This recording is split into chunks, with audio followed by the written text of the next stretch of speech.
sinif ümumi sınaq imtahanlarının izahı ilə davam edirəm. Baxaq 7-ci testimizə, artikel testidir. Deməli, biz bilirik ki, adalar qrupundan söhbət gedirsə, onda D artikelından istifadə edirik. Yox, tək adadan söhbət gedirsə, onda artikel istifadə etmirik. Baxın, burada islands cəmdə olduğu üçün, deməli, adalar qrupundan söhbət gedir, onda biz D artikelından istifadə edirik. Daha sonra ikinci yerdə most popular, biz bilirik ki, most sifətinin üstünlük dərəcəsinin göstəricisidir və D artikeli ilə istifadə olunur.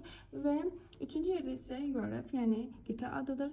Ölkə, şəhər, qitə adları ilə artikel istifadə edilmir. Deməli, cavabımız oldu D bəndi. Daha sonra baxıram 8-ci testimizə.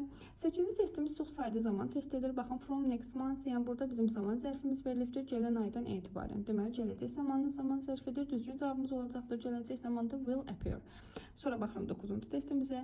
Letdən, make-dən sonra tusuz məstər istifadə edirik. Yəni, şəxs əhəmiyyətə zamana görə dəyişmir. To da istifadə edə bilmirək. Sadəcə olaraq tusuz məstər. Cavabımız oldu B bəndi.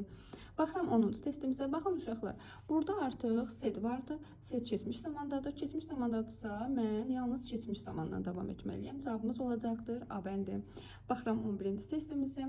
Xəbərimiz görürsünüz izdir. Deməli, ofdan əvvəl təkdə olmalıdır bizim əvəzliyimiz. Tək, daha doğrusu xəbər tələb edən əvəzlik olmalıdır. Deməli, 2-dən xəbər təkdə olur. Bosundan xəbər cəmdə, neitherdən xəbər təkdə, every ilə no, off-dan işlənə bilmir.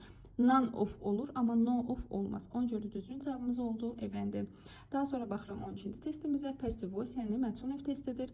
Passive voice-da biz bilirik ki, artıq biz tapmalıyıq tamamlığımızı. Tamamlığımız bizim 3-cü yerdədir. Həmin tamamlığı getiririk, mübtəda edirik məchul növ cümləmizdə. Baxın, burada A bəndində judge olduğu kimi qalıb yerində, olmaz, ələndi. Daha sonra baxıram zamanıma sent, keçmiş sayda zamandır. Yəni həzi, izi elədim. Ya B bəndidir, ya da D bəndidir. Uşaqlar, yadımızda saxlayırıq ki, was been, were been deyə bir şey yoxdur. Görən kimi əliyirsiniz, cavabımız olacaqdır D bəndi. Daha sonra baxıram 13-cü testimizə. Baxın, burada nöqtələrdən sonra isim vardır. Siz isim görsəz, ancaq artikellı birləşmələrə baxın. Ya A bəndidir, ya da C bəndidir.